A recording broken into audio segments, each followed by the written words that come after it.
ایک چھوٹے سے پرسکون گاؤں میں ایک غریب مگر نیک دل خاندان رہتا تھا۔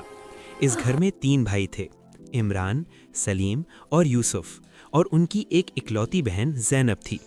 زینب سب سے چھوٹی تھی اور تینوں بھائی اسے اپنی جان سے بھی زیادہ عزیز رکھتے تھے۔ ماں باپ کے انتقال کے بعد بھائیوں نے یہ عہد کیا تھا کہ وہ زینب کو کبھی کسی کمی کا احساس نہیں ہونے دیں گے۔ عمران سب سے بڑا تھا، وہ محنت مزدوری کرتا اور دن رات کام کر کے گھر کا خرچ چلاتا۔ سلیم بازار میں ایک چھوٹی سی دکان پر کام کرتا تھا، اور یوسف ابھی مدرسے میں پڑھتا تھا مگر روزانہ زینب کو پڑھانے میں سب سے آگے رہتا۔ بھائی زینب کو لاڈ پیار سے رکھتے، اس کی ہر خواہش کا خیال رکھتے اور اسے ہمیشہ یہ کہتے، بیٹی تم ہمارے لیے اللہ کی امانت ہو۔ زینب بھی نہایت نیک اور فرما بردار بچی تھی۔ وہ 5 وقت کی نماز کی پابند تھی، قرآن پڑھتی اور ہر نماز کے بعد بھائیوں کے لیے دعا کرتی۔ ایک دن گاؤں میں شدید بارشوں کے بعد سیلاب آ گیا۔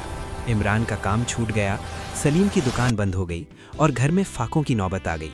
بھائیوں نے اپنے حصے کا کھانا کم کر دیا مگر زینب کو کبھی بھوکا نہیں سونے دیا۔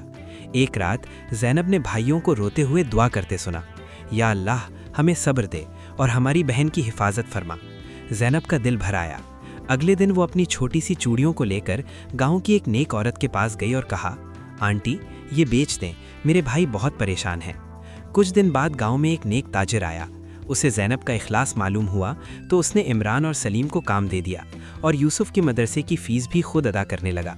رفتہ رفتہ حالات بدل گئے، بھائیوں کی محنت اور زینب کی دعا رنگ لے آئی۔ ایک دن عمران نے مسکرا کر کہا، دیکھو زینب، اللہ نے ہمیں تمہارے صبر کا اجر دے دیا۔ زینب نے آنکھیں جھکا کر کہا، یہ سب اللہ کا کرم ہے اور بھائیوں کی محبت۔ کہانی کا پیغام، یہ کہانی ہمیں سکھاتی ہے کہ بہن اللہ کی نعمت اور امانت ہوتی ہے۔ صبر، محبت اور دعا کبھی رائیگاں نہیں جاتی۔ جو اللہ پر بھروسہ کرتا ہے، اللہ اس کے لیے